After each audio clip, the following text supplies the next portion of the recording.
नमस्ते। आज के वीडियो में हम सीखने वाले हैं संवाद लेखन। तो संवाद होता क्या है? ये होता है डायलॉग राइटिंग, कन्वर्जेशन। इसे हम समझ लेते हैं कि करना कैसे है। संवाद लेखन, जो डायलॉग राइटिंग आप इंग्लिश में लिखते हैं, कैसे हम लिखेंगे? पहले इसका मीनिंग समझना जरूरी है। जब हम इसे समझ लेंगे तो लिखना बहुत ही आसान है। संवाद शब्द सम, उपसर्ग और वाद मूल शब्द से बना है। संवाद जो है दो शब्दों से मिलकर बना है। सम उपसर्ग होता है, उपसर्ग जो मूल शब्द के पहले जुड़ता है, पीछे आगे जुड़ता है, उसे ही हम क्या कहते हैं?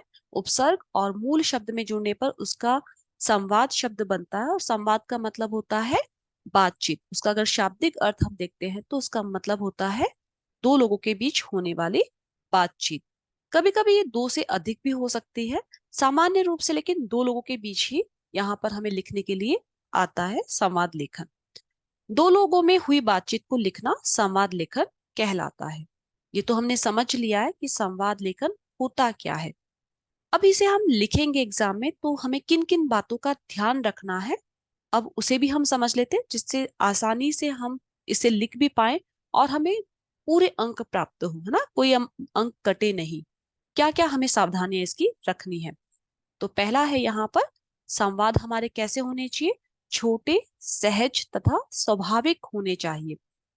छोटे मतलब, कभी कभी आप इतने बड़े सेंटेंस बनाने की कोशिश करते हैं कि वो जो सेंटेंस है उसका, वाक्य का अर्थ ही नहीं निकल पाता है, अर्थ का अनर्थ हो जाता है ना। वहां पर आपका जो अर्थ पता चलना चाहिए पढ़ने के बाद, वो मीनिंगफुल होना चाहिए, वो वहां पर क्लियर ही नहीं हो पाता है कि आप कहना क्या चाह रहे हैं। इससे अच्छा है कि आप अपने सेंटेंस को छोटा ही रखें, सहज सिंपल रखें और स्वाभाविक, जैसे हम नॉर्मली हम जैसे बात करते हैं सामान्य तौर पर, तो वैसे ही व्यवहारिक भी होना चाहिए, प्रैक्टिकली भी होना चाहिए।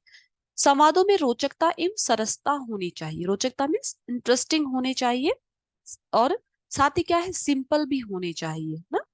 संवाद पात्रों की सामाजिक स्थिति के अनुकूल होने चाहिए। जो पात्र हैं वो समाज से ही जुड़े होने चाहिए। जैसे कि हम बातचीत किस किस से करते हैं? हमारे माता पिता है, शिक्षक है, या फ्रेंड्स है, मित्र हैं, भाई बहन है, या कहीं भी हम जाते हैं ड्राइवर से बात करते हैं, किसी से पूछताछ करनी है ना, तो समाज के ही जो पात्र हैं उनसे रिलेटेड होना चाहिए, और उन्हीं से संबंधित होना चाहिए, जो हम रोजमर्रा की जो जिंदगी है, जीवन है, जिनमें भी हम मिलते जुलते हैं, जिनसे हम बातचीत करते हैं, उन्हीं से ही। संवाद का मतलब क्या है? बातचीत। और बातचीत हम किससे करते हैं? जो भी हमारे आसपास रहने वाले लोग हैं, उन्हीं से हम बातचीत करते हैं। अनपढ़ या ग्रामीण पात्रों और शिक्षित पात्रों के संवादों में अंतर रहना चाहिए। और साथ ही जब हम संवाद लेखन लिखेंगे तो हमें ये भी ध्यान होना चाहिए, जो हमारे करेक्टर है, पात्र हैं, जो संवाद के दो जो मेन पात्र हमारे हैं, जो दो व्यक्तियों को हमने लिया है, वो क्या है? यहाँ पर अगर अनपढ़ है तो उसके सेंटेंस भी उसी अकॉर्डिंग रहेंगे। ग्रामीण है, विलेजर्स का है, जो रहने वाला, तो वो व्यक्ति के जो सेंटेंस होंगे हमें उसी परिवेश को ध्यान रखते हुए, उसी एनवायरनमेंट को ध्यान रखते हुए उसके सेंटेंस हमें बनाने होंगे, लिखने हैं उसी अकॉर्डिंग, उसी के अनुकूल होने चाहिए। संवादों में अंतर रहना चाहिए, दोनों के जो डिफरेंस है वो पता होना चाहिए कि कौन यहाँ अनएजुकेटेड है, अनपढ़ है, और कौन यहाँ विलेज का रहने वाला है। संवाद जिस विषय या स्थिति के विषय में हो, उस विषय को स्पष्ट करने वाले होने चाहिए। अर्थात जब कोई उस संवाद को पढ़े तो उसे ज्ञात हो जाना चाहिए कि उस संवाद का विषय क्या है। कभी कभी आप लोग क्या करते हैं, जैसे कोई भी टॉपिक आपने सेलेक्ट किया है, जो विषय आपने चुना है, आपको एग्जाम में एक से अधिक ऑप्शन मिलते हैं, वहां कोई एक आपको चूज करना होता है, सेलेक्ट करना होता है। आप ऊपर लिखते भी नहीं है, और नीचे आपकी जो इंफॉर्मेशन है, कभी कभी उसको पढ़कर पता ही नहीं चलता होता कि आप लिखना किसके बारे में चाह रहे हैं ना। तो वहां पर आप ध्यान रखिए, पहले तो आप जो भी टॉपिक चूज करते हैं, सेलेक्ट करते हैं, उसे सेंटर में आप लिखो कि आपने कौन सा टॉपिक सेलेक्ट किया है। और फिर उसके बाद आपकी जो बातें हैं, वो जो भी आपके सेंटेंस हैं, वो आपके विषय, जो टॉपिक आपने चुना है, उसके ही अनुकूल, उसी के अकॉर्डिंग आपके संवाद होने चाहिए, सब्जेक्ट से रिलेटेड होने चाहिए, उससे हटने नहीं चाहिए। कभी कभी आपका वो सब्जेक्ट से हट जाता है। प्रसंग के अनुसार संवादों में व्यंग्य, विनोद, हंसी मजाक का समावेश भी होना चाहिए।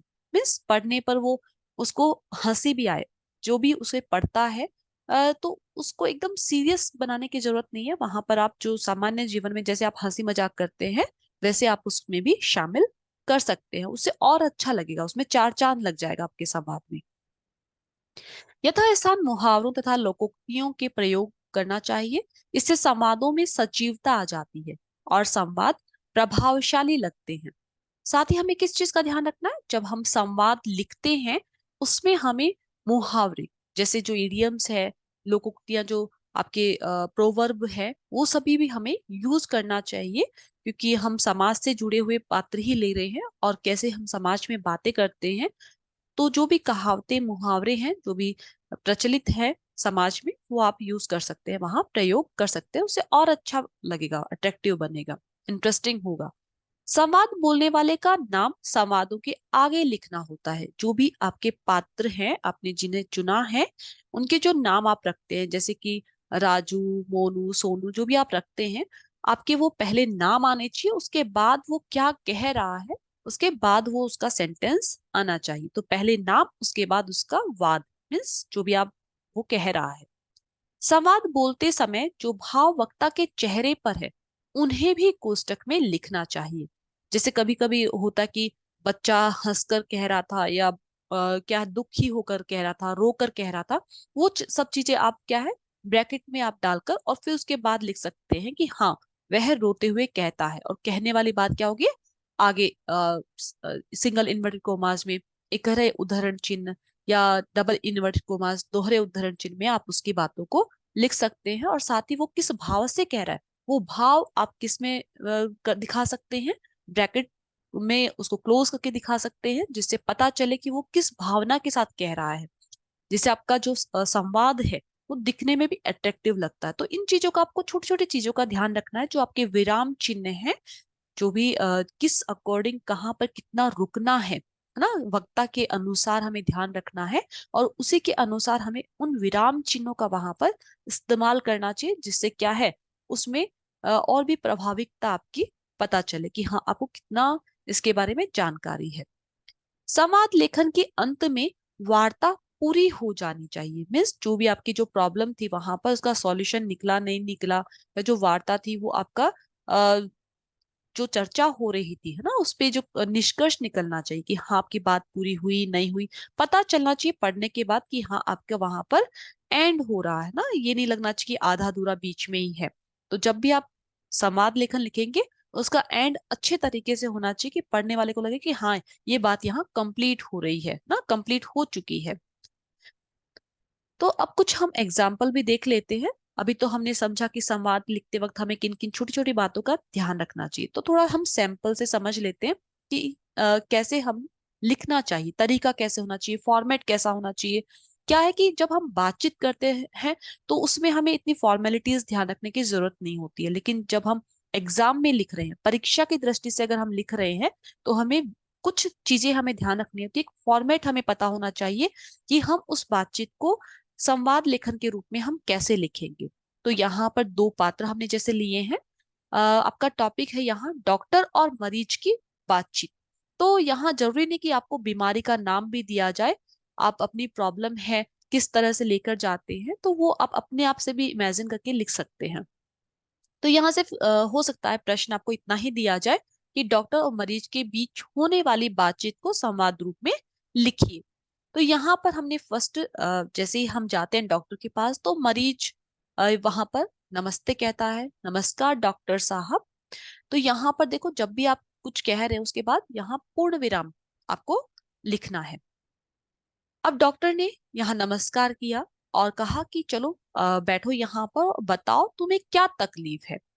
तकलीफ मीन्स क्या प्रॉब्लम है ना, क्या दिक्कतें आ रही है ना। तो वहां पर वो डॉक्टर वहां मरीज से, पेशेंट से पूछ रहे हैं कि आप अपनी प्रॉब्लम बताइए। मरीज, पिछले एक सप्ताह से पेट में तकलीफ है, खाना ठीक से हजम नहीं हो रहा, सुबह सुबह खट्टी डकारें आती है। अब यहाँ पर उसने, जो पेशेंट है, मरीज है, उसने अपनी समस्या रखी डॉक्टर साहब के सामने कि मुझे ऐसे दिक्कत आ रही है, फूड डाइजेस्ट होने में प्रॉब्लम हो रही है, ऐसा लग रहा है कि वो क्या है, जो भी मैं खा रहा हूँ वो डाइजेस्ट ठीक से प्रॉपर हो नहीं रहा है। यस, तो वही वो अपनी प्रॉब्लम उसने रखी। डॉक्टर, अच्छा और कोई तकलीफ? तो यहाँ पर उसने कहा कि और कोई सिम्टम्स, जैसे कुछ और आपको दिक्कत आ रही है अपनी हेल्थ को लेकर, तो वो भी वो वहां डिटेल में जानना चाह रहे हैं, जिससे उनको क्लियर हो कि क्या प्रॉब्लम है। मरीज, मैं पेट से ही परेशान, भूख डॉक्टर कम लगती है और 3-4 दिन से कुछ महसूस कर रहा हूँ। मीन्स यहाँ पर जैसे कभी कभी आप जब पेट से परेशान होते हैं तो डॉक्टर्स जानना चाह रहे हैं कि पेट में डाइजेस्ट की ही ओनली प्रॉब्लम है, या कभी आपको पेट दुख रहा है रुक रुक कर, या कुछ और दिक्कत। तो यहाँ पेशेंट ने क्या बताया है कि मुझे कुछ अजीब सा लग रहा है ना, 3-4 दिन से कुछ अलग ही फीलिंग्स है, कुछ महसूस कर रहा हूँ, कुछ डिफरेंट फीलिंग है। और भूख भी मुझे क्या है, कम लग रही है। मतलब पहले मैं 3-4 बार खा लेता था, लेकिन अभी मुझे क्या है, भूख लगती नहीं, बस खाना खाना बोल के मैं खा रहा हूँ इस तरह से। तो 2 बार, 1 बार इस तरह से वो भी फोर्सफुली मैं मुझे खाना पड़ रहा है। डॉक्टर, जरा अपना पेट दिखाओ। पेट की जांच करने पर, अब वहां पर देखो, यहाँ पर ध्यान देना है आपको कि किस तरह से वो जांच करते वक्त है ना, वहां पर उसने ब्रैकेट में लिखा, तो आपको भी इन चीजों का, छोटी छोटी बातों का ध्यान रखना है। पेट में गैस बन गई है, लगता है लीवर कमजोरी, ठीक से काम नहीं कर रहा है ना। लीवर लीवर की वो उन्होंने प्रॉब्लम वहां बताई है पेशेंट को कि क्या दिक्कत आ रही है, यहाँ पर आपको गैस बन रही है और लीवर की प्रॉब्लम है। मरीज, इसका उपाय? अब यहाँ पर जैसे भी आपको कोई प्रॉब्लम बताई जाती है, आप उसका सॉल्यूशन डॉक्टर से पूछते तुरंत ही कि क्या करना होगा आपको ना, जिससे ये प्रॉब्लम आगे ना आए। अब डॉक्टर ने क्या कहा, इसका उपाय मेरे पास है, मैं 2-3 दिन दवाइयां लिख देता हूँ और नियम से लो। तो यहाँ पर उन्हें एक टैबलेट, वो दवाइयां जो भी मेडिसिन दे रहे हैं, और कह रहे हैं कि इन्हें 2-3 दवाइयां वो लिख रहे हैं, 2-3 टाइप्स की मेडिसिन लिख रहे हैं, और कह रहे हैं कि इसे नियम से लेना है ना। जैसे आपको टाइम बताया जाता है कि 3 टाइम लेना है या 2 टाइम्स लेना है, और कौन सी टैबलेट किस टाइम पर या कौन सी मेडिसिन किस टाइम लेनी है, वो आपको ध्यान रखना है। खूब पानी पियो, कम से कम 4-5 लीटर प्रतिदिन। कुछ दिनों तक खटाई, मिर्च, मसाला, तेल बंद। कल मरीज डॉक्टर से ही आराम मिलेगा। तो यहाँ पर वो कह रहे हैं कि आपको क्या है, आराम भी करना है।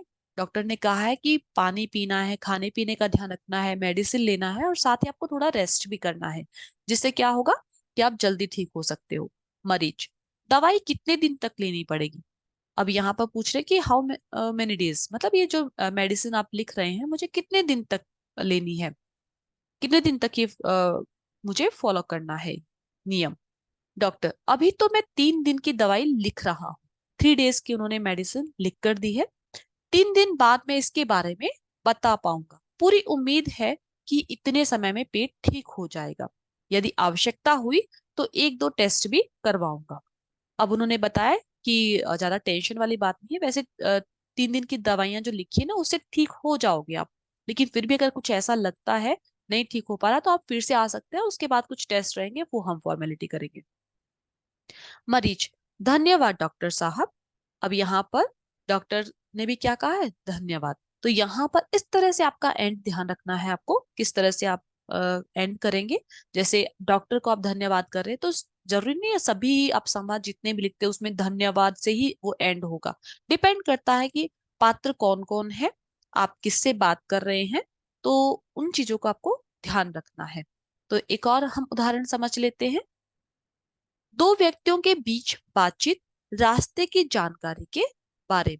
तो यहाँ पर आपको बताया है कि जो व्यक्तियों के बीच बातचीत हो रही है वो किसको लेकर हो रही है, रास्ते की जानकारी ना, कि कोई आपको एड्रेस पूछना, उसके बारे में आपको यहाँ जानना है कि वो किधर है, क्या है। तो शुरू करते हैं। पहला व्यक्ति, भाई साहब जरा सुनिए, यह रास्ता किधर को जाता है? तो वो एड्रेस पूछ रहे हैं कि जो पेपर दिखाते हुए, हो सकता है कभी आपके पास मोबाइल के ऊपर एड्रेस हो ना, तो डिपेंड करता है, वो दिखाते हुए पूछ रहे हैं कि ये कहाँ पर हो सकता है। दूसरा व्यक्ति, यह रास्ता तो जयपुर गोल्डन अस्पताल की तरफ है, आपको किधर जाना है?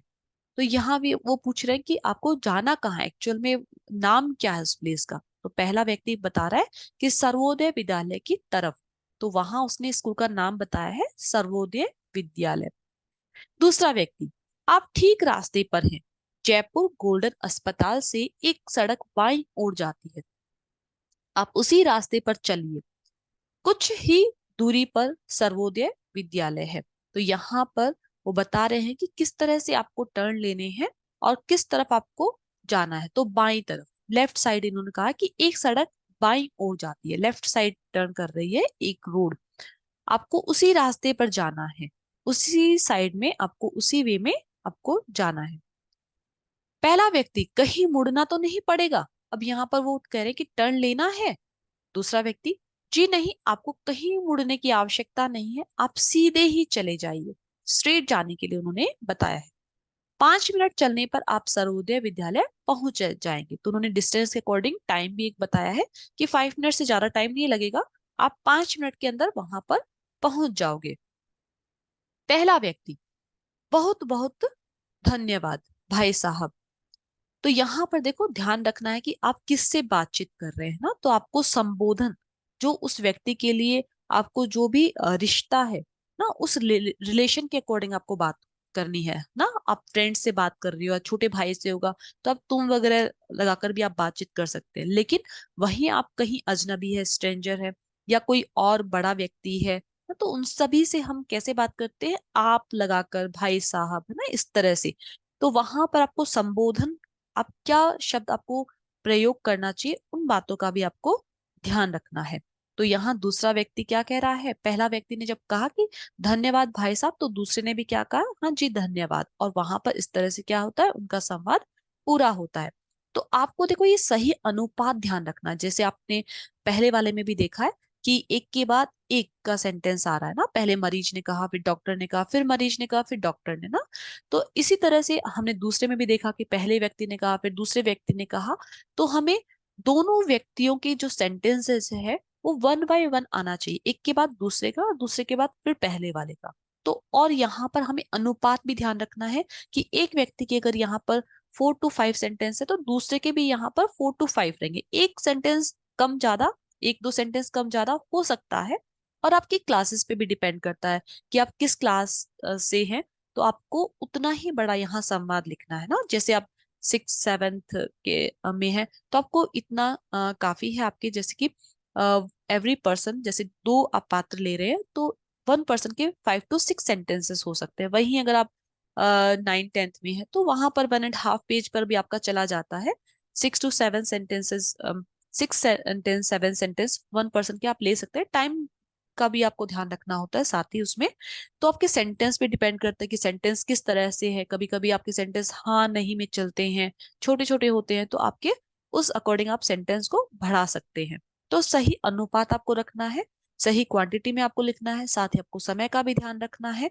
और वाक्य किस तरह से होने चाहिए, आप किस तरह से मुहावरों को, लघुक्तियां का और किस तरह से शब्दों का इस्तेमाल कर सकते हैं, वो सभी आपको ध्यान रखना है। तो एक होमवर्क भी हम देख लेते हैं यहाँ, क्योंकि जब भी आप अपने आप से अभ्यास नहीं करेंगे, तब तक आपको क्या है, वहां कॉन्फिडेंस नहीं आता है। तो कॉन्फिडेंस आने के लिए आपको जरूरी है कि एक आप जरूर प्रैक्टिस करें। तो यहाँ होमवर्क है, सुबह योगाभ्यास से होने वाले लाभों पर दो मित्रों का संवाद लिखिए।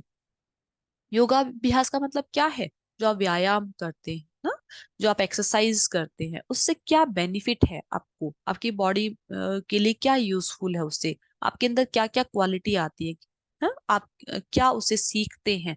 तो वो सभी आप क्या है इसमें बता सकते हैं। तो आज हमने सीखा यहाँ पर संवाद।